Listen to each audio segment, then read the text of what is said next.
αυτό που περιμένει ο Έλληνας πολίτης είναι η φωνή του να ακουστεί πιο πολύ στην Ευρωπαϊκή Ένωση.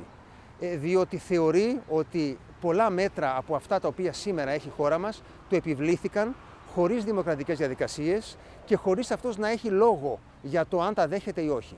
Συνεπώς θα έλεγα αυτό είναι το μεγαλύτερο θέμα, να ακουστεί η φωνή του Ευρωπαίου και του Έλληνα πολίτη στο ευρωπαϊκό στερέωμα.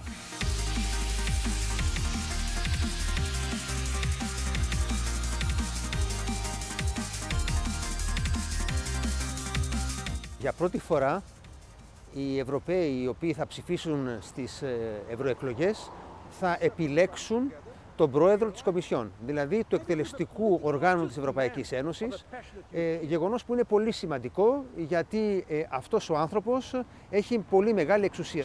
Συνεπώς, ψηφίζοντας ένα οποιοδήποτε εθνικό κόμμα που συμμετέχει στις ευρωεκλογές, εμέσως ψηφίζουμε και για το ποιος θα είναι ο πρόεδρος της Κομισιόν. Το Ευρωπαϊκό Κοινοβούλιο θα έχει μεγαλύτερο λόγο για να διαμορφώσει τη νέα δημοσιονομική και οικονομική πολιτική της Ένωσης. Γενικότερα το Ευρωπαϊκό Κοινοβούλιο έχει πλέον πιο πολλές εξουσίες, οπότε τόσο στα θέματα εσωτερικής αγοράς, όσο και ελεύθερης διακίνησης των πολιτών, όσο και των γενικότερων δικαιωμάτων του Ευρωπαίου πολίτη, το Ευρωπαϊκό Κοινοβούλιο θα έχει μεγαλύτερη εξουσία για να τα διαμορφώσει.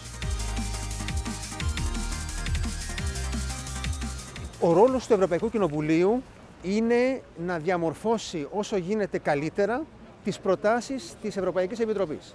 Συνεπώς θα έλεγα είναι ο ρόλος του να μην συμφωνεί για όλα τα θέματα και να βάζει μέσα μία διάσταση των πολιτών σύμφωνα με αυτό που ανιχνεύουν οι ευρωβουλευτές σε επίπεδο περιφέρειας και σε επίπεδο τοπικό. Συνεπώς, όταν συμβαίνει, θα έλεγα είναι καλό για τη δημοκρατία και καλό για την τελική απόφαση, διότι την τελική απόφαση την παίρνει το Ευρωπαϊκό Κοινοβούλιο μαζί με το Συμβούλιο των Υπουργών της Ευρωπαϊκής Ένωσης. Όταν θα πάει ο άλλος στις ευρωεκλογές για να ψηφίσει, εάν βγάλει από μέσα του ένα θυμό, ο οποίος είναι άδικος, θα οδηγηθεί σε λάθος επιλογές, ιδίως αν οι επιλογές αυτές είναι αντιευρωπαϊκές. Δεν μιλάω για ευρωσκεπτικιστικές, διότι αυτές τελικά ίσως είναι και κάτι θετικό. Αλλά αυτές που είναι εναντίον της Ευρωπαϊκής Ένωσης, οπωσδήποτε τροφοδοτούνται από τη στοχοποίηση της Ευρωπαϊκής Ένωσης με οτιδήποτε αρνητικό.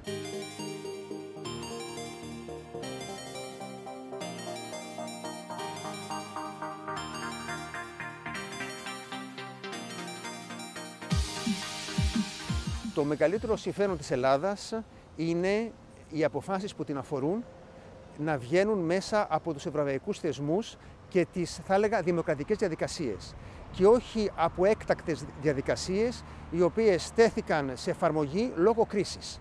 Αυτό λοιπόν είναι το παρελθόν, πρέπει συνεπώς τώρα, φερειπίν στα δημοσιονομικά και στα οικονομικά, οι θεσμοί και οι διαδικασίες να είναι τέτοιες που να λαμβάνονται οι αποφάσεις από τα ευρωπαϊκά όργανα και όχι από τα κράτη-μέλη.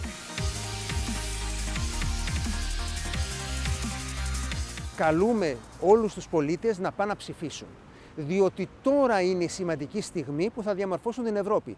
Δεν θα είναι χρήσιμο μετά από 1-2 χρόνια να γκρινιάζουμε, εάν δεν έχουμε πάει να ψηφίσουμε σύμφωνα όχι μόνο με την εθνική ατζέντα, αλλά και με την ευρωπαϊκή ατζέντα του κάθε κόμματος.